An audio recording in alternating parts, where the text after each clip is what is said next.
Were you good? Last Sunday I was in Kayanja. I couldn't greet you. But God bless us. Got an opportunity to preach the gospel.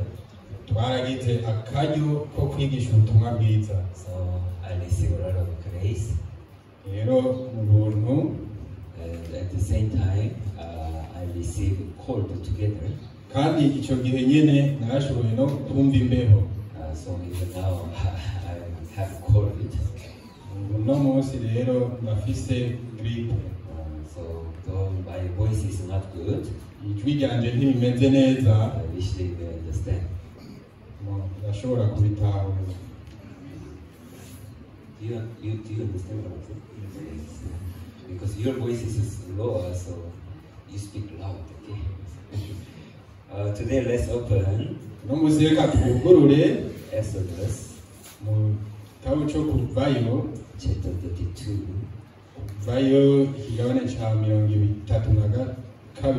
Exodus chapter 32 from verse 1 up to 20.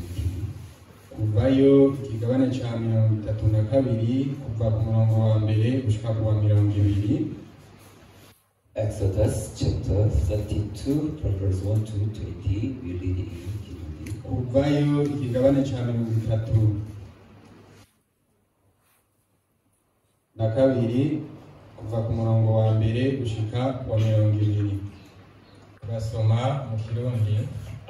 Aroni acurira abisirayeli ikigirwamana c'imasa n'izahabu.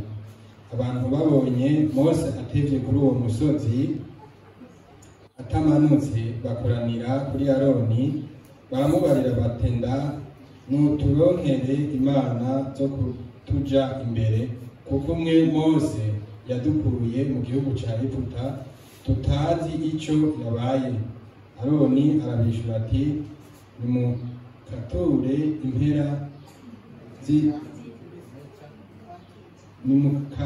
impeta z'izahabu ziri ku matwi y'abagore banyu no kuy'abahungu n'abakobwa banyu muzinzanire. Nuko abantu bose bakatura impeta z'izahabu zo ku matwi yabo bazishira Aroni. Arazabira azivugutira mu nkero, azikuramwo igishushanyo c'imasa, agitunganishije isinzo. Baravuga bati, yemwe Bisirayeli, ngiyo imana yanyu yabakuye mu gihugu ca Egiputa. Aroni abibonye yubaka igicaniro imbere yaco, arabitangaza, aravuga ati, ejo hazoba umunsi mukuru w'Uhoraho. Bukeye bakoroka kare, batanga ibimazi baravyosa, bazana n'ibimazi by'ishimwe, bicarikwa no kurya no kunywa, bava hasi baravyina. Uhoraho abarira Mose ati, manuka ugende, kuko ba bantu bawe wakuye mu gihugu ca Egiputa bamaze kononekara. Inzira nabageze bayitaye, atanakanya bironkeye igishushanyo c'imasa, bakivugutiye mu nkero bagisenze, bagihaye n'ibimazi. Baravuga bati, yemwe Bisirayeli, ngiyo imana yanyu yabakuye mu gihugu ca Egiputa. Uhoraho arongera abarira Mose ati, abo bantu ndabonye ico barimwo, n'abantu batagonda izosi. None rero upfe kundeka gusa uburake bwanje buba rurumbeko mbahonye, ariko weho nze guhindure ihanga rikomeye. Mose atakambira Uhoraho imana yiwe ati, mbega Uhoraho, niki gitumye uburake bwawe bururumba ku bantu bawe bakuje mu gihugu ca Egiputa ububasha bwinshi n'ukuboko kw'inkomezi? Niki cotuma uha abanyegiputa kuvuga ngo kubateza ibyago niko kwatumye ibakura ino, ngo batsinde mu misozi miremire, ibahonye mw'isi? enda se ntushire uburake bwawe bw'inkazi wigarure ntuteze abantu bawe ibyo byago. Niwibuke Aburahamu na Isaka na Isirayeli abasabyi bawe abo wabariye wigize indahiro uti nzogwiza urubyaro rwanyu rungane n'inyenyeri zo kw'ijuru, kandi iki gihugu cyose mvuze nzogiha urubyaro rwanyu bacegukire ibihe byose. Nuko Uhoraho arigarura areka ibyo byago yari yavuze guteza abantu biwe. Maze Mose arahindukira amanuka uwo musozi afise bya bisate byombi mu minwe biriko ibishinga intahe byanditswe ku impande zombi imbere n'inyuma. Ibyo bisate byari bikozwe n'Imana, kandi inyandiko zikorogoshowe kuri byo zari inyandiko z'Imana. Maze Yosuwa yumvise urwamo rw'abantu bayobora abarira Mose ati hari urwamo rw'intambara mu nsago. Aramwishyura ati ibyo numva si urwamo rw'abadedesha akaruru ko kunesha, kandi si urw'abatakambishwa no kuneshwa, ariko ni urw'ababyina. Nuko ashitse hafi y'aho bashagaje abona ya masa n'abariko baratamba, uburake bwa Mose buraziriringa ata hasi ibyo bisate yari afise mu ntoke, abimenera mu mucamo w'uwo musozi. Maze yabira iyo masa bakoze, arayiturira, arayisya, ayigira ifu, ayimenera ku mazi, ayanywesha Abisirayeli. When I preach gospel in Kayanza Church, igihe nariko ndigisha ubutumwa bwiza mu ishengero ryo mu Kayanza, Pastor Kim was inviting some other choir members in other churches.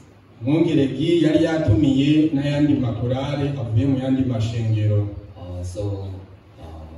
When I preach gospel, I found that there are new members, even there are some leaders who came together in the choir. Igihe rero nariko ndigisha ubutumwa bwiza, nari nabona umenga hari abandi banyeshengero bashasha ndetse n'abandi barongozi bazananye nabo. And people, they perform songs, they come and greet in front of the church. Imbere yuko baririmba baraje baraturamutsa imbere y'ishengero. And they are just giving a short testimony that how they are sincere and how their faith is in front of God. Rero barashinga intare gatoyi batubwira ingene bashimitse mu by'Imana n'ingene kwizera kwabo kumeze imbere y'Imana. And when I listened to their testimony, igihe numvise intare zabo, though their faith is different from what God says in the Bible, naho ukwizera kwabo gutandukanye n'iby'Imana ivuga muri Bibiliya, but I found that their heart is in peace with their own faith. Ariko narabona ko menga mu mitima yabo barafise amahoro bivanye n'ukwizera bafise. And with their own thankfulness, they are glorifying the name of God. Kandi nuko gushima kwabo barashira hejuru izina ry'Imana. That's how they are rejoicing in the church with their own happinesses. Uko niko banezerwa mu ishengero n'iminezero yabo. In our life, in our spiritual life, important thing is not just to rejoice with my own. Igihambaye si ukunezerwa jewe ku bwanjye gusa. Happiness that we have or faith that we have, it must be something that which God has to be acceptable. Umunezero wacu n'ukwizera kwacu dufise bitegerezwa kuba ivyo Imana yemera. Not just believing according to my own peace. Atari ukwizera gusa ku bw'amahoro yanje byonyene. It must be something that which God has to be peaceful with us together. Bitegerezwa kuba kandi n'ibituma Imana igira amahoro. The problem is people, they just willing to worship God according to their own conveniences. Ariko ingorane nuko abantu bo bapfa kunezerwa gusa bivanye nuko biyumva. People are seeking for his own his own happinesses. Abantu usanga bariko barondera amahoro yabo n'umunezero wabo. It is happening worshiping God according to their own conveniences. Usanga rero bariko baraninahaza Imana nk'uko bavyiyumva. People think that because I'm happy, I'm thankful, so even God was so happy with me and thankful with me together. Ntibiyumvira ati kubera nezerewe n'Imana iranezeranywe nanje mbega. But in fact, believing in God, there is a clear way that how God has shown us to believe in Him. Mu buryo bugaragara rero hari umurongo uciwe w'ingene twizera Imana. So when we believe in God, iyo twizera Imana, we are not supposed to seek Him for my own happinesses or my own peace. Ntitukwiye kurondera umunezero wacu n'amahoro yacu. We have to look upon God, which peace, which happiness that He provides, and we have to receive from God. Dukwiye guhanga amazi Imana tukavuga ati mbe n'ayahe mahoro n'uyuhe munezero uva kuri yo hama tukavyakira. The problem is man has been separated from God from the time of Adam and Eve. Ariko ingorane nuko kuva abantu batandukanye n'Imana mu gihe ca Adamu na Eva, And the moment that we separate from God, ico gihe baje batandukana n'Imana. myself has been established in our heart. Jewe naciye nimba uwishikamisha mu mutima wanje. Before man separated from God, Imbere yuko abantu batandukana the n'Imana, life that man was living in the world, ubuzima bari babayeho muri ino si, they are living a life that following word of God and guidance of God. bwari ubuzima bwo gukurikira ijambo ry'Imana n'uburongozi bw'Imana. They are living a life that which following. Bwari babayeho ubuzima bwo gukurikira. Do you understand what I'm Murabitahura? saying? Yeah, that is how God has made man's life. Following what God has made. Uko niko Imana yari yarateguye ubuzima bw'umuntu, gukurikira ibyo Imana yakoze. So their life is life of the following. Ubuzima bwabo bwari ubwo gukurikira, But since man has been separate, ariko kuva umuntu atandukanye n'Imana, Satan established himself in man's heart. Satani yaciye yishikamisha mu mitima y'abantu. So they are no longer live a life there to follow. Rero ntibakibaho mu buzima bwo gukurikira, And they are living a life there to do something by themselves. uca usanga babayeho ubuzima bwo kwikorera ubwabo, Something good for them. ibintu byiza byabo, Something which is right for their side. ibintu bigaragara ko bigororotse mu maso yabo. So in their heart, no longer to follow, but to create something by themselves which is good for them and according to their own conveniences. Mu mitima yabo rero ntibagikurikira, ahubwo biremera ibyo bakurikira bibanezera. So rather than to obey, but they begin to live, disobey the word of God. Mu gishingo cyo kubaha baciye batangura gukengera Imana. So though it is different from the God, from the will of God, naho bitandukanye n'umugambi w'Imana rero ni n'intumbero yayo, the one which is good, the one which is right is become more strong inside their heart.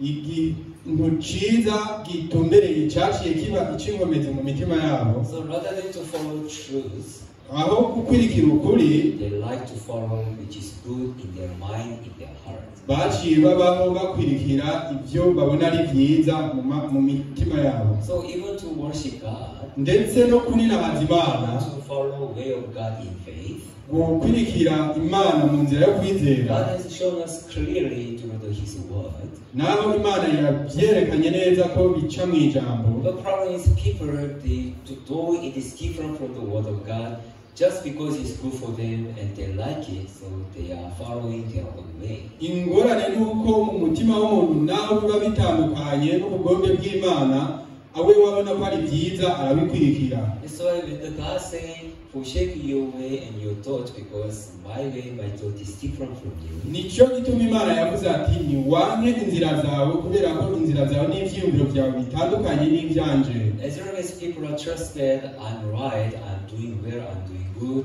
it became very hard to deny their own. Igihe rero abantu baba baciyumvira ngo ndi mukuri meze neza, bibatwara mu nzira yo guhakana Imana. imana. That's why even God gave a message through the Jesus Christ. Nico gituma n'Imana mbere yatanze ubutumwa bice muri Yesu Kristo. I am the way, I am the truth, I am the life. Ati ni jewe nzira n'ukuri n'ubugingo. Without passing through me, there is no one who will see the Father. Ati udaciye muri jewe ntashobora gushika kwa Data. Lord Jesus Christ became the way only.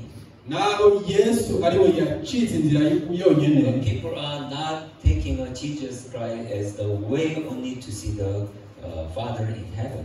Ariko abantu ntibariko barafata Yesu nk'aho ariyo nzira yonyene ishobora gutuma babona Imana. People are taking so many other things in their heart. Abantu baguma bafata ibindi bintu byinshi mu mitima yabo. The way which is they feel right, they feel good, it is good, easier to worship this. That is what they like to worship. Ibyo bumva ko ari byiza bibagirira neza usanga ari byo bariko barakurikira nk'ukuri. Even in Korea, there are so many who believe in idol. Ndetse no muri Korea hariho benshi baninahaza ibigirwamana. It has some funny story also. Hari n'inkuru zabyo zitangaje. So Koreans, they like to care of their health. Koreans, they like to care of their health. Abanyakoreya barakunze ibyo kwitwararika amagara yabo. So weekend, they like to climb the mountain. Kenshi rero mu ma weekend barakunda kuduga imisozi. So there was a certain young man who was climbing the mountain. Rero hari umuntu umwe akiri muto yari karaduga umusozi. But all of a sudden, he found he's in trouble. Ariko bukwi na bukwi aca yisanga mu byago. Because he was very serious about his own to help himself. Ariko kubera ko we yarashimitse ku bijanye no kwifasha ubwiwe. So he was not number 2, he was number 1. Ntiya rubambere ariko yari uwa kabiri. So he was looking for the place where he can finish his problem. Yari kararaba rero intera isigaye kugira ngo arangize urugendo rwiwe. So he was looking for hidden places. Yari kararaba rero mu bibanza byinyegeje. And then also he looked around where people are coming or not. Araraba hirya no hino ko atabantu bariko baraza. So he found the one good place. Aca arabona rero ikibanza kimwe ciza. And he was sitting down. Aca arahicara. And then he solved his issue. Aca aratorera umuti ikibazo ciwe. Yeah. Do you know what is that, right? Murazi byari byo iyo nkuru. Yeah, something which is coming from behind. Ikintu rero caza kiva inyuma. Not from the front, coming from behind. Ibintu biva inyuma murabizi atari biva imbere sibyo? You know that, right? Murabizi? So he helped himself for something coming from behind. Rero yaciye yitabara akoresheje bijya biva inyuma. So he cannot just live like this. Ntiyari kubandanya abaho gutyo. So he gathered some stones. Yaciye yegeranya amabuye. So he covered with the stones. Aca arafuka n'ayo mabuye. And then he just left like that. Aca aragenda. After 1 month, he came back again to climb the mountain for exercise. Inyuma y'ukwezi kandi yaragarutse kuri wa musozi gukora ya myimenyerezo. Then he remembered the problem that he had. Aribuka ingorane yigeze kugira. So the moment he was passing the place where he finished the problem, igihe yari kararengana rero hamwe yarangiriza za ngorane ziwe. From the far distance, he see people are just bow down and then continue climbing. Aca ayigiwe kure acabona abantu bahageze bariko barunama bahunamira. So he was curious why people are bowed down there. Aca ratangara ati kubera ko abantu bariko barunamira hajya. When he reached there, he found he become big stone, hero of the stone. Igihe yahegera rero yaciye abona baradugije amabuye menshi. People are putting a stone on it. Abantu bagenda bashira kwa yandi mabuye. They pray. Basenga. They continue. Baca babandanya inzira yabo. Whoever wants to pray, they found there's a hero stone. It's something they worshiping. Umwe wese yasenga yavuga ati ahari amabuye n'ahantu basengera agaca asenga. And then they put another stone on it. Agaca ashirako n'irindi buye. You know, when they put the stone, they must be careful not to fall down. Igihe yashirako ibuye rero yaba yanagavye kugira ngo ntirikoroke kandi. So with all their heart, they are putting stone on it and then they are praying. Rero n'umutima wabo wose baguma bashiraho amabuye. they do not know what is inside. ntibari bazi ibiri indani. If they knew they are worshiping Nabo wasanga bariko dirty, barasenga if they do that one, barabikora, they are not going to do that, right? They are not going to worship something dirty one. ntibari bazi yuko bariko barasenga ibintu bibi nk'ivyo. But just people, it is good, so they are just putting stone on it and they are worshiping, continue. Ariko imitima yabo kwari kubandanya basenga bongerako n'ibuye udasimba. It becomes very big hill of the stone. Rero bica biba umusozi munini w'amabuye. And people that there is a God there.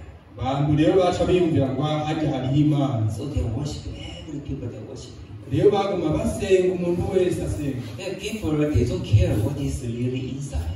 Abantu rero gusa bariyumvira ati none ni igiki kiri indani. Just they are expecting that, I'm worshiping something, so good thing will come to me. Ariko bagaca babandanya basenga bavuga nta ni byiza kuri jewe. Maybe they are look upon the idols which they believe. Byumvikana ko bariko barasenga ibigirwamana bizera. What they are expecting is, He will bless me. Something good will come upon me. Ibyo bari biteze rero kwari kuvuga ngo nzohezagirwa hari ibyiza bizonzako. Rather than to stand on the face, but people are putting themselves something which is expecting. Mu gishingo cyo kwizera ukuri ahubwo abantu bo bashiraho ibyizigiro byabo. Maybe He will bless me. Ati kumbure nzohezagirwa. Maybe something good will come upon me. Kumbure hari ibyiza bizonzako. People are putting themselves under expectation, not under the faith. Abantu rero usanga bariko bizera ibyo biteze batariko barizera mu kwizera. In our spiritual life, rero no mu buzima bwacu bw'umubiri, where God lead our hearts, aho Imana irongorera imitima yacu. it is to stand on the face that surely He is together with me and He bless my life. Ni ugushikama mu kwizera tukavuga tuti by'ukuri iri kumwe natwe kandi izorongora ubuzima bwacu. But problem is people are not able to stand on the faith. Ariko ingorane nuko abantu badashoboye gushikama muri kuno So kwizera. that they are relying on something which is not sure, but something on expectation that it will be good for me. Usanga rero bahengamiye mu bintu biteze atari ukuri. God do not put us under the expectation.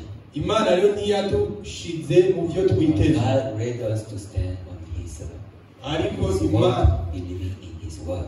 Ariko Imana yadushize mu kwizera ijambo ryayo. That is our salvation, right? Ko niko gakiza kacu. Salvation is not asking forgiveness. Maybe He will consider me and He will forgive me. Agakiza rero si ukwizera ngo kumbure Imana izonyumva hama imbabarire. Faith, God's salvation is under the faith that surely I have been forgiven and I'm clean and perfect. Agakiza no kwizera ati by'ukuri neza na neza narababariwe hama ndatunganye. Yes, Praise Jesus. God has led us to stand on the faith, not on the expectation that God, please, you forgive me, then maybe you will consider me. God never made us to stay under expectation. Imana ntiyigeze idushira mu byo twiteze ahubwo yadushize mu kwizera ati twarababariwe. Salvation that which God has made for us. Agakiza rero Imana yatuteguriye. Something that which is very clear. Ni ibintu bitomoye neza. Which can rejoice all the time if we are in faith. Ni ibintu dutegerezwa guhimbarirwa iminsi yose mu gihe turi mu kwizera. The problem is people are not able to stand on the faith, so they are living with expectation. Ariko ingorane nuko abantu badashikama mu kwizera ariko usanga bagiye ku ruhande rw'ibyo biteze. That's why they are doing according to their own convenience or according to their own understanding. Rero baca babikora bivanye n'ibyo biyumvira bizobashikira n'ukuntu babitahura. Because if I do good, God will consider me. Ati kubera ko nakoze ibyiza Imana izonyitaho. If I'm doing well, hamwe no gukora neza really God will look upon me. Imana izondaba. Really God will recognize me when He judge me. Imana izonyiruka igihe izoncira urubanza. So if I obey the word of God, then really God will see me and He'll tell me you are good. ati igihe nokubaha ijambo ry'Imana, Imana izombona ivuga ati wewe wari mwiza. Yeah, people, they are standing on the expectation that God will look at me as good. That's why continually they are following their own way. Uko rero niko abantu babaho biteze ngo Imana izondabagiza. For our salvation, God has made something clearly once for all. Ariko mu bijanye n'agakiza kacu, Imana yakoze ibintu bitomoye neza rimwe rizima. And God is telling us that you are being justified, you are being perfect forever. Kandi Imana ikiratubwira ati mwaratsindanishirijwe, mwarogejwe, mwaruhagiwe. So really, God that we believe is in the Bible. Rero Imana twizera iri muri Bibiliya. But problem is people are not believing God which is in the Bible. Ariko ingorane nuko abantu batariko barizera Imana iri muri Bibiliya. But according to their own understanding, according to their own conveniences. Ariko bo bayizera bivanye n'ibyo biteze bizobashikira n'ukuntu babitahura. Yeah, we have to know whom I believe inside my heart. Rero dukwiye kumenya neza uwo twizera mu mitima. Am I believing God which is written in the Bible or the image of God in my own conveniences? Mbe ukavuga ati mbe nizeye Imana iri muri Bibiliya canke nizeye Imana ibijanye n'ibizonshikira. Yeah, today the story that we read, no munsi nkuru twasomye, when Moses went up to the mountain Sinai to receive the law from God, igihe Mose yari yatonze ku musozi Sinayi kwakira amabwirizwa y'Imana, it took a long time. byaratwaye umwanya muremure. So people are wondering why he's not coming back. Why? Until when we should wait? Rero abantu bari bafise amakenga bati kubera ikatagaruka. So he asked Aaron, hey Aaron, we cannot wait anymore. Abantu rero baca babwira Aroni bati ntitugishoboye kubandanya You turi. have to make an idol for us. Reka udukorere ikigirwamana. So that Aaron is asking to bring all the gold. Rero Aroni yaciye abasaba kuzana inzahabu zose, And then he made a golden cow. aca abakorera ikimasa Aaron c'inzahabu. said that this is your God. Aca arababwira ati iyi niyo mana yanyu. And from the moment all Israel they begin to come in front of a golden cow. Rero kuva icyo gihe abanyisirayeli bose baje batangura kuza kuri icyo And they kigirwamana, began to worship cow. They began to give a burnt offering in front baca of the cow. batangura gusenga urwo ruka baroha n'ibimazi. Why they made this cow? None ni kubera iki bakoze ino nka? Because in their heart they are not able to stand on the face that God is with us. Kubera ko mu mitima yabo batari bashoboye gushikama mu kwizera ngo bavuga ati Imana iri kumwe So natwe. that in their heart they are not able to endure, so that they have to create certain image in front of them. Rero byarabagoye kwihanganira. It's something that which they can see and can take a peace in their heart. Baca bizera ivyo babona bishobora kubaha amahoro mu mitima. At the moment they do not care whether it is a real God or not. Kuva icyo gihe rero ntibari bacizera nimba ari Imana y'ukuri canke ari They ikinyoma. are just worshiping the golden cow according to their own convenience because it brings a peace in their heart. Baciye batangura kwizera urwo rumasa rw'inka bivanye n'ukuntu rwabaha amahoro mu That is mitima. not a peace that which God provides. Ayo rero ntiyari amahoro Imana itanga. That is not something come from God. Si ibintu byari bivuye ku Mana. But the people do not care whether it come from God or not. Ariko abantu ntibari bitayeho nimba byavuye ku Mana canke Just bitayivuye. because they are able to teach something and feel good, Kubera ko gusa bashobora kubona ikintu bakumva bameze neza. they felt comfortable to looking at the golden cow. Baca bumva bafise amahoro bakaguma bahanze amaso. That time, just they are rejoicing, giving a worship, giving a burnt offering. They Baca are just bagira rejoicing. umunezero wo gutanga amashikanwa n'ibimazi byosejwe. Do not think that whether it is coming from God, whether really this will bless me or not. Batatitayeho ko byavuye ku Mana kandi bizonabazana imihezagiro. They do not care about the truth. Ntibari bitayeho nimba ari ukuri. They are just following the one which feel good in their heart. Bakurikira gusa ibyo bumva kumenga ni byiza mu mitima. So finally, it became evil in front of God. Ariko amaherezo byabaye ubuyobe mu It maso was an y'Imana. evil thing in front of God. Byari ubuyobe mu nyonga z'Uhoraho. People are not able to see that, or people are not able to find that now we are doing evil in front of God. ariko abantu bo ntibashobora kubura ngo babone ingene bariko barakora ibintu bibi mu maso y'Imana. Just people are busy to enjoy. Abantu gusa bari bitwaritse ibyo So they are kunezerwa. just singing, dancing. Ukuntu baririmba, ukuntu batamba, They do all things which they feel good maximally in their life. bakora ivyo bumva ko ari byiza mu mitima yabo gusa. And that is the way to go evil in front of God more and more. Iyo rero niyo nzira yabajanye mu kibi imbere y'Imana. So even in our spiritual life, Rero no mu buzima bwacu bw'imwene, God has shown us His word in the Bible, Imana yaratweretse ijambo ryayo muri Bibiliya, telling us to believe in Him and follow Him. itubwira ngo tuyizere tunayikurikire. The problem is sometimes even in our life, Ariko ingorane nuko kenshi mu buzima just bwacu for my own convenience, we misunderstand the word of God. bivanye n'ivyo twiyumvira bizodushikira tuzazanirwa No, kubijanye it is n'ijambo a way ry'Imana. of the evil, Naho ari inzira y'ikibi, but we have something simple thoughts. tuca tugira bino vyiyumviro So bisanzwe I follow my way. ati naho ndiko nkurikira inzira yanjye, So this time I do not believe in God. naho kino gihe ndizera Imana, I shall be fine. nzomera I neza, will not have any problem.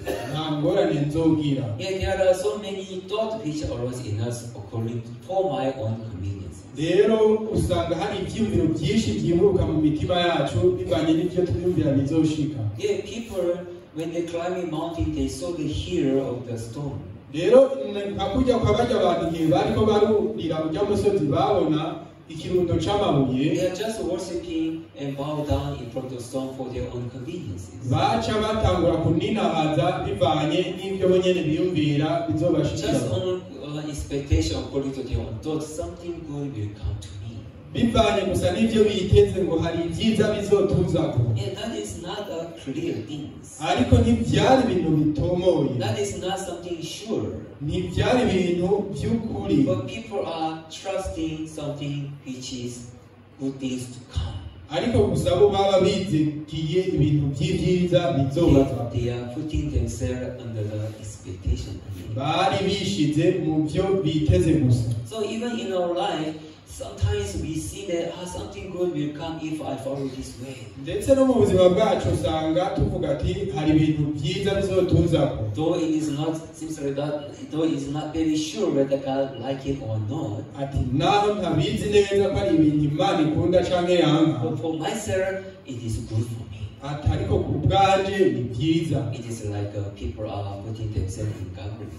Ni nk'abantu uzosanga bakina kamari, Yeah, there is a way that which is sure and safe, hari inzira y'umutekano kandi y'ukuri, but there is a way that which is not sure whether good things will come or bad things will come to me. ariko hari inzira itazwi neza nimba hari ibyiza bizoza canke ibibi. But we feel like it is something good and bring a good happiness to me. Ariko tuba twiyumvira ngo ni ibintu byiza bizotuzanira So umunezero. when people are doing gambling, Igihe rero abantu bakina kamari, everyone just going there because of one expectation. Today I'm going to win.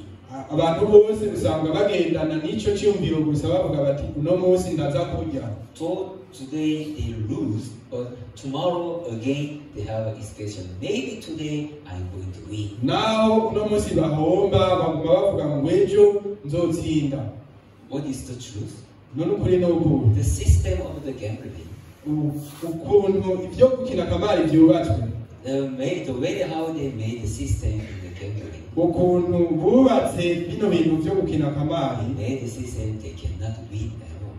nta bintu vyo gutsinda birimo. Though they seems like they are winning a game a few moments, Naho bigaragara umenga hariho abantu baza baratsinda, but if they continue, igihe babandanije babandanya, finally they became lose everything. amaherezo barahomba. That's how they made the system like that. Uko niko bakoze ubwo buhinga. But people do not stand on the truth. Surely I am going to lose all my money. Ariko abantu ntibahagarara mu kuri bavuga bati nina bijamo nzohomba amahera yanjye. They are thinking that, Bariyumvira gusa, the moment that I win the game, I just stop, I finish it there. baca biyumvira ati igihe nzotsinda nzoca ndabihagarika nje mpeba. Then I become very rich. hamaje nitungira maybe I can win today. no munsi rero ndashobora kurya. So all people, they are just putting themselves under expectation that something good will come to me. Rero abantu bose usanga bishize muri bino byizigiro ngo hari ibintu byiza bigiye kunzako. That's how finally they found their life has been perished. Nuko rero niko basanga ubuzima bwabo bwararimbutse. Yeah, in Korea there is one place for Koreans to do the gambling. Rero muri Korea hariho ikibanza kimwe abanyakoreya bagenda gukiniramo I akamari. heard that there are so many who goes there. Rero abantu benshi bajayo Even they sold the car, bakagurisha n'imiduga, and even they sold their house, bakagurisha n'amazu, even they sold their wife and their children. bakagurisha n'abagore babo n'abana babo. Very miserable, right? Birayobeye sibyo? But still they're thinking, Ariko baguma biyumvira today I will be the winner. no munsi ndaza kurya. They are asking, how much do you think you can gain today? Bagaca babazanya ati wiyumvira ko no munsi nza gutsindira. I'm not sure. Ati sindabizi But neza. it's possible. Ati ariko birashoboka. It's possible, surely. Birashoboka mbere. Why not? It's possible. Kubera ko bishoboka. Always people are living with the thought, it is possible. Iminsi yose rero bano bantu bamamana bino byumviro byabo ngo birashoboka. Though everything is now bankrupt, Naho atari ibintu bigaragara. completely their life is bankrupt. Ubuzima bwabo usanga bwahombye. But still he thought that it's possible. Ariko baguma biyumvira ngo birashoboka. Yeah, why? I don't know why people they like to put themselves something which is under good expectation. Sinzi impamvu abantu rero bakunze bino bintu byo kwishira mu byo biteze byiza. Though it is not a way that surely they can benefit it, Naho atari ibintu usanga basuzumye neza. but they do not think of it. Ariko ntibabyumvira. That's how all our thought is now has been perished. Uko rero niko usanga ibyumviro byacu natwe n'ubu bitujana. Can you imagine Israel people, they are standing in front of a cow and then believing that cow do something good for me? Mbere murashobora kwibaza igihe abanyisirayeli bari bahagaze imbere y'inka bizeye ngo inka irabazanira ibyiza. Is it not foolishness? Mbere ntibwari ubujuju. Let's open Psalms Reka tugure muri Zaburi. 115. Zaburi Book of Psalms 115. Zaburi ikigabane c'ijana na cumi na gatanu. 115 Ijana na cumi na gatanu from verse 4. ku murongo wa kane. Zaburi ijana na cumi na gatanu ku murongo wa kane. 115 from verse 4. Their idols are silver and gold, the works of the man's hands. Haravuga ngo ibigirwamana byabo ni feza n'izahabu n'ibikorwa n'amaboko y'abantu. They have a mouth, but they do not speak. Bifise akanwa ntibivuga. Eyes they have, but they do not see. Bifise amaso ntibibona. They have an ear, but they do not hear. Bifise amatwi ntibyumva. Noses they have, but they do not smell. Bifise amazuru ntibimoterwa. They have a hand, but they do not handle. Bifise intoke ntaco bikorakora. Feet they have, but they do not work. Bifise ibirenge ntibigenda. Nor do they mutter to their throat. Kandi ntibivugisha imihogo yavyo.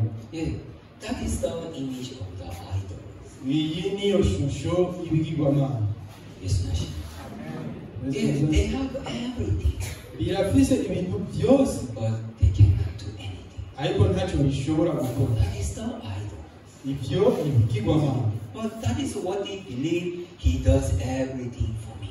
Ariko ni kubera ko bizera ngo bizokora ibintu And when you byanjye. look at the tree, Igihe baravye igiti, the trees are there. ibiti biri hajya, It has leaves, it has branch. birafise amababi n'amashami. But this one cannot do anything for me. Ariko ntacyo bishobora kudukorera. Problems people are worshiping in front of the tree. Ariko ingorane nuko abantu usanga bariko Please, barabirika. you help my life. Ati hamwe ubuhezagira Please, ubuzima, you protect my life. uzoheza kingira Please, ubuzima. you do something that which I'm asking for you. Uzokora ibyo ndagusabye. It's not funny. It's Ntibiryoheye. funny, right?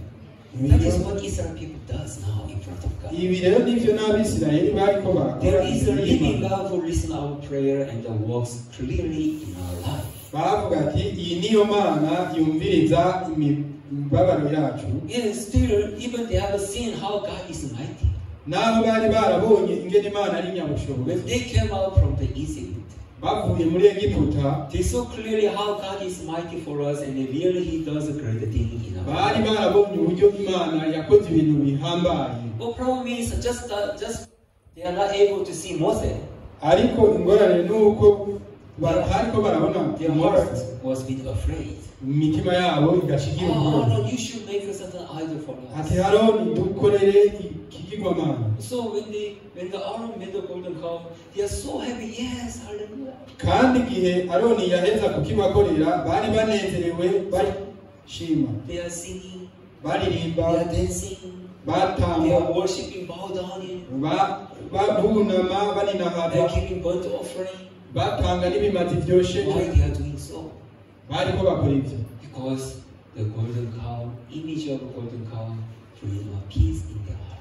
kubera ko ico gishusho c'inka cabazaniye amahoro mu That is mitima. not a peace that which God can accept. Ariko iyo siyo mahoro Imana yari yabatanze. That is not a thing that which God can please you. Ariko ayo siyo mahoro Imana yanezererewe. Just because people are seeking for their own peace, Ariko kubera ko abantu bo bumva bibazanira amahoro yabo, they do not care whether this will cause me or not. ntibari bitayeho ko bazovumwa canke When batazovumwa. Moses came down from the mountain, Igihe Mose yamanuka ku musozi, he found that people are singing, dancing, and yasanze abantu bariko bararirimba batamba it's very noisy and they are happy with it. batera n'induru bananezerewe. But Moses found that the Israel people are under the curse.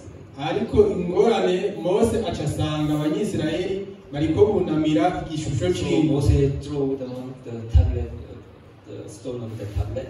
Mose rero yarashangashiwe aca ata ibisate vy'amabwirizwa y'Imana yarazanye. Moses, if he showed this the law which is written on the tablet of the stone, Igihe Mose yari kubereka ayo mabwirizwa Imana yarungitse, all Israel has to be killed. abanyisirayeli bose bari guca bicwa. That's why Moses has to break the stone. Nico gituma Mose yaciye abimena Already you are sin.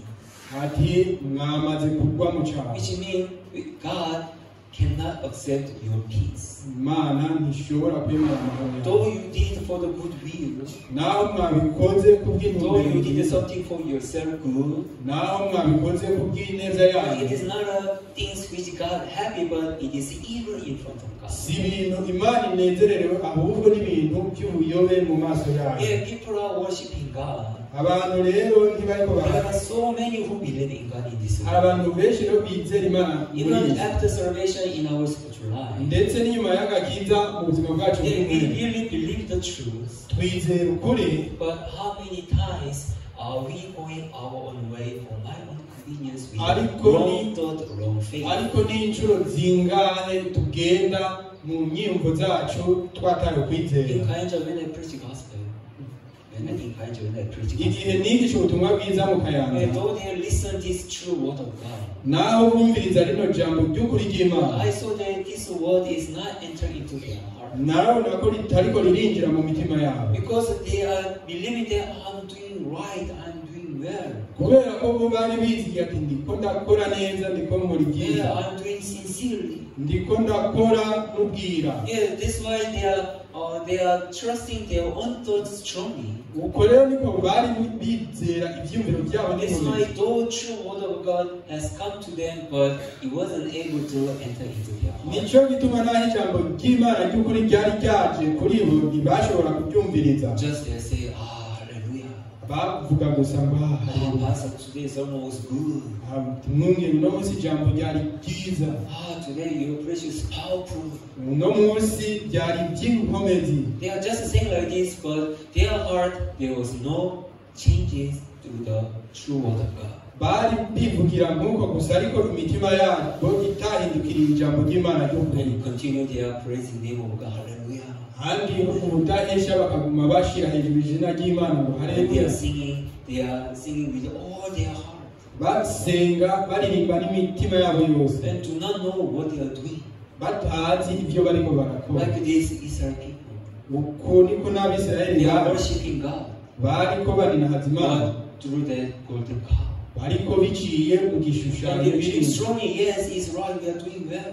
kandi bakizera n'inkomezi ati nibyo kandi turiko dukora They do neza not know how they do everything in front of batazi ingene bariko bakora ibintu them. They by'ubuyobe do not know they are entering into perish, into death because of that golden calf. batazi ingene bagiye kurimbuka kubera ico kigirwamana c'inka. Now, the way that how God lead us. uku rero ko Imana iturongora It is not for my own convenience only. ntibivanye n'uko niteze ibizonshikira. God made us to stand on His faith, Imana yadutumye duhanga amaso ye which can be happy together. kugira ngo tunezeranwe nayo. Even myself can be happy.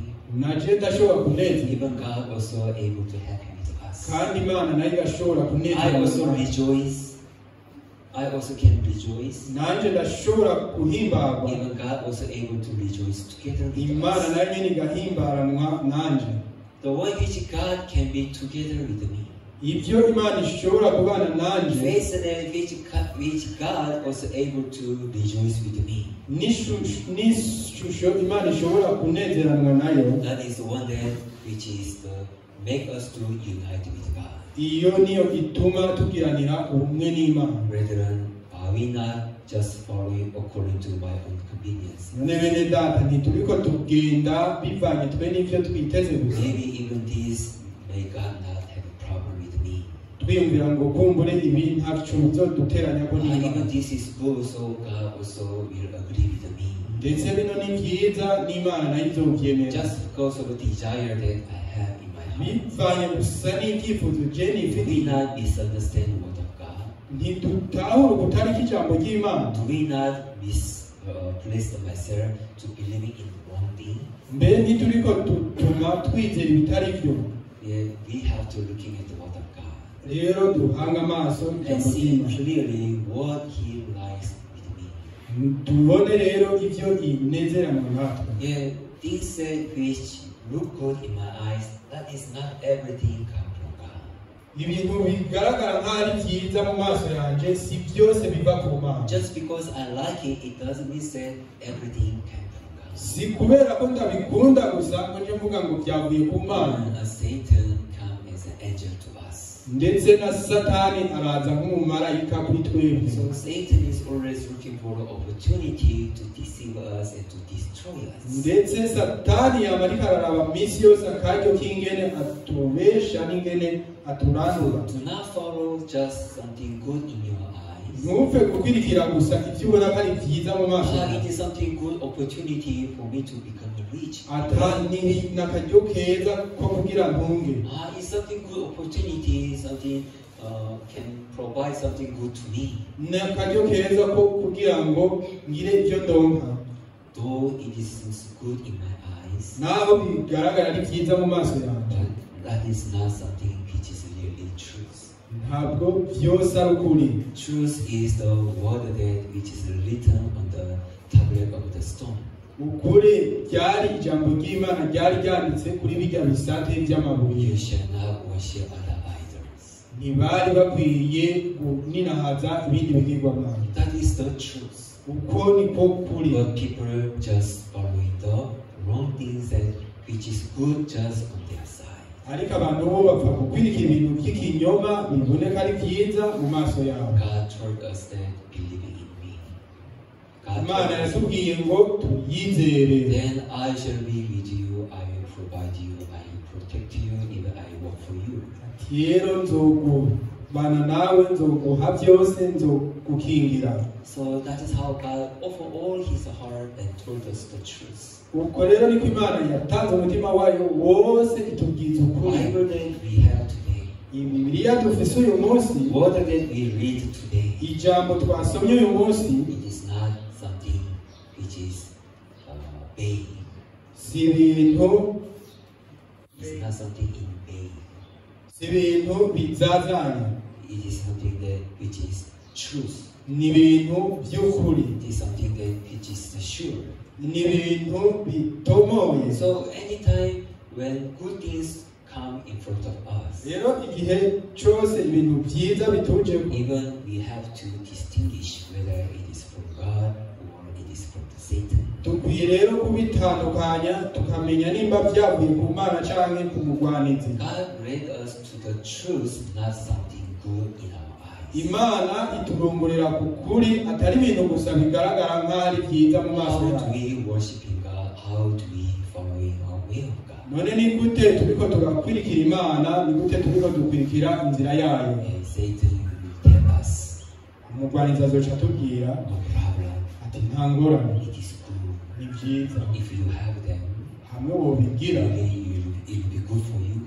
byoba ari byiza kuri Oh, wowe. it is no problem. Nta ngorane, It is not something bad thing. si ibintu bibi, It is not something to distrust God. si ibintu bituma It is uhemuka, not something to disobey God. si ibintu bituma usuzugura Imana, Nothing will happen to you. si ibintu nta bintu bibi bizokuba. As Satan spoke to Adam and Eve. Rero nk'uko Satani yavuganye na Adamu na Eva ati ntimugire ingorane, You will not die.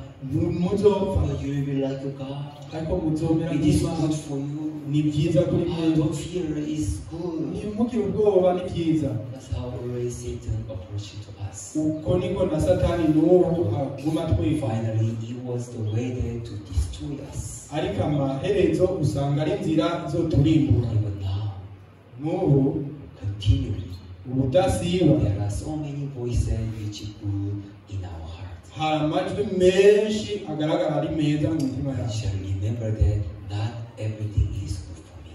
ariko mwibuke muti si byose ari byiza So kuri it jewe. look good, that is not good for me. Ibigaragara nk'aho ari byiza si byiza kuri jewe. When David was living in his life, Igihe Dawidi yariko araba mu buzima there bwiwe, was a moment that he followed something good in his eyes. hari igihe yashatse gukurikira ibintu byaboneka ari byiza mu Also buzima bwe. follow something good idea for him. arakurikira n'ibyiyumviro abona ko ari byiza kuri we. Finally, that is the way that which God cursed him. Ubwo nibwo yabaye inzira Imana yamuvumyemo. Yeah, even in our life, Ndetse no mu buzima bwacu God is continually telling us through the Bible, Imana iguma itubwira muri Bibiliya believe in me, ati munyizere, I will be with you. nzobana namwe, Follow me, mumpirikire, and then you shall be blessed.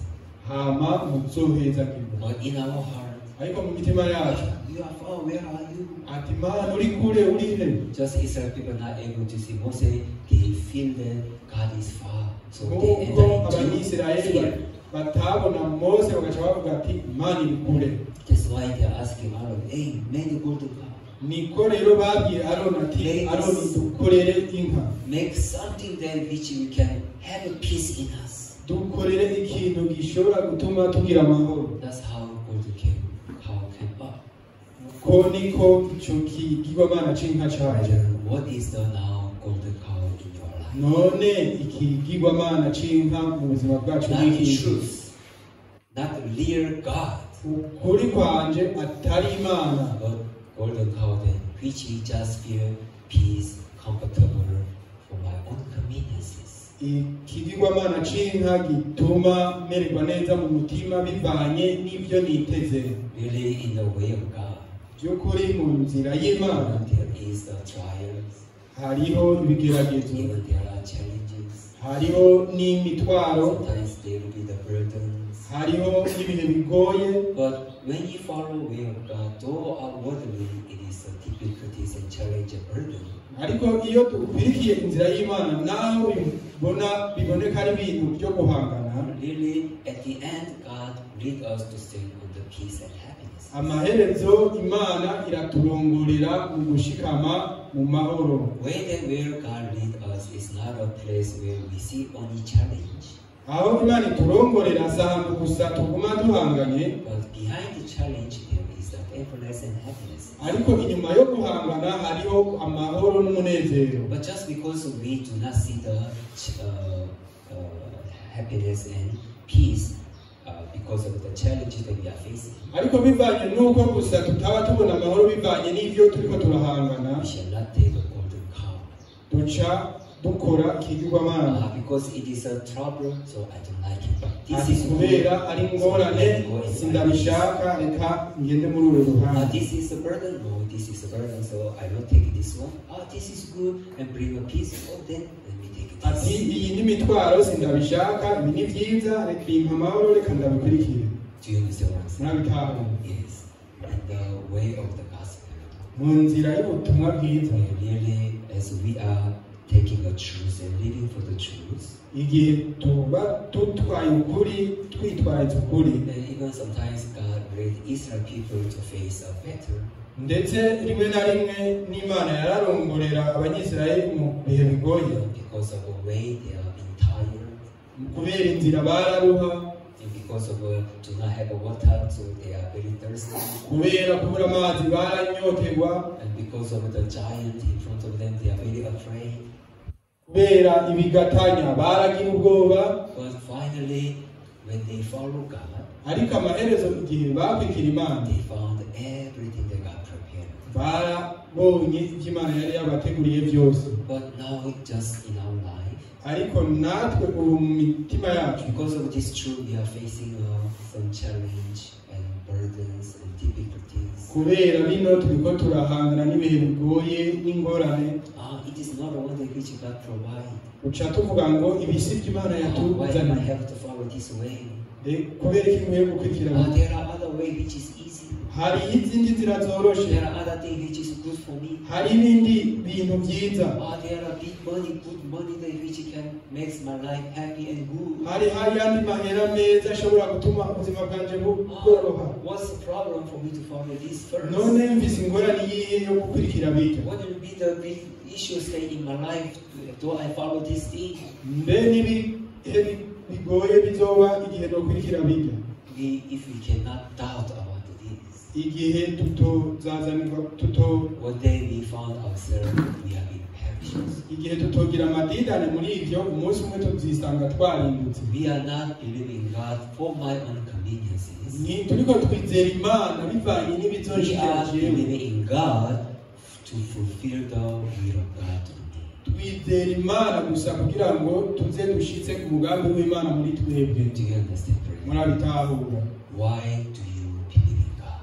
None ni kubera iki wizera Is Imana? it for your own convenience? Mbe ni kubera ibyo wewe witeze gusa, Or truly for the will of God? For the gospel? canke ni kubw'ukuri n'umugambi w'Imana? Satan made us to confuse about this. Satani rero atuma tuzazanirwa ngo Once God saved us, igihe Imana yaducungura we became His son.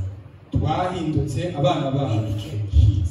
twacitse abayo, Right? sibyo? So we are here for the will of God. Rero turi hano kubw'umugambi w'Imana. So richly giving yourself, commit everything in the hands of God, Rero twishikanire ubwacu n'ibyacu byose Imana, and to follow His way in faith, kugira dukurikire inzira yayo mu so kwizera, that you may find the peace, blessing, grace after challenge, after burdens. hama turonke amahoro n'umunezero, So that really you will rejoice with the real peace, happiness that God provides.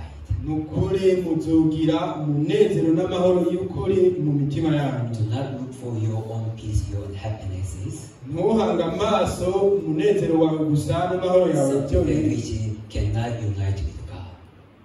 Something that cannot unite with God. ni ibintu bidashobora kukunywanisha n'Imana. My own peace, my own happiness, which comes from my own conveniences, cannot unite with God. Amahoro yanje n'ibyiza byanje niteze bizonshikira, ibyo ntibishobora kunywanisha n'Imana. Peace, happiness, which God provides, once we receive it, we are able to unite with God. Amahoro Imana itanga n'umunezero itanga igihe tubyakiriye bituma tunywana n'Imana. Are you together? Turi kumwe. So we have to distinguish, is this the peace, happiness come from God or from the saints? Rero twige gutandukanya ati mbega ni ibintu byavuye ku Mana canke ntibyayivuyeko. Am I following the one which God provides or the things world provides? Mbe ndiko nkwirikira iby'Imana yatanze canke ndiko nkwirikira iby'isi yampaye. It is a small thing but bring big difference. ni ibintu bitoye ariko bifise itandukaniro rinini. So we should able to stand on the truth. Able to stand on the truth. Rero twese duhagarare mu kuri. And receive grace, blessing, and happiness from God. Twagire umunezero n'amahoro biva ku Mana. Amen. Thank you so much. Murakoze cyane. I finish here. Let's pray. Ndangirize hano dusenge. Dear Heavenly Father, Mana data mu ijuru. there are so many who believe in you and to follow you. Hari abantu benshi bakwizera kandi bagukurikira. But problem is, people they like to stand on the good situation and then happinesses for their own conveniences. Ariko ingorane ni uko abantu banezerewe no guhagarara mu byiza byabo babona bizobashikira. So though it's not a truth, but they like to believe and worship in it. Usanga naho atari ukuri babininahaza bakongera bakanabishima. God, really, you made us to stand on the faith. Mana ariko badushikamishije mu kwizera. Through the faith, you provide all peace and happinesses. Kandi biciye mu kuno kwizera waturungikiye amahoro yose n'umunezero. But people are not able to stand on the faith. Ariko ingorane ni uko abantu badahagaze mu kuri. Still, they are just living under the expectation that something good to come to them. Usanga bo baguma babayeho bivanye n'ibyo biteze bizobaza ku. So just they are following something good in their eyes. Usanga bakwirikira gusa ibyo babona ari byiza mu maso yabo. Just they are following something right in their mind. Bakwirikira ibyo babona ari ukuri mu byiyumviro byabo. That's how they are going on their own way. Uko niko baja mu nzira yabo. Please, you may give us wisdom. Mana turakwingiza uduhe So ubwenge that we may distinguish clearly. kugira dushobore gutandukanya neza Continually, we are pushing ourselves into the truth.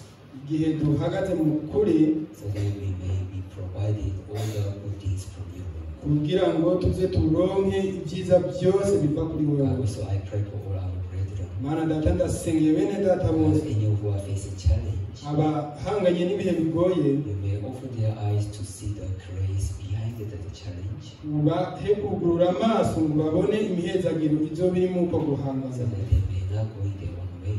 kugira ngo ntibagendane inzira yabo, But finally, they will glorify your name. amaherezo bazoninahaza izina ryawe. If there are any who are in difficulties, Nimba hari uri mu bihe bigoye, show your mercy mwami numwereke impuhwe so zawe, that they may overcome everything to you. kugira ngo bashobore kurengera byose biciye muri wewe. Really, we are so much thankful for your grace. Mana data turagushimiye ku bw'ubuntu bwawe, We pray in the name of Jesus Christ. tubisenze mu izina rya Yesu Kristo. Thank you so much. Murakoze cyane.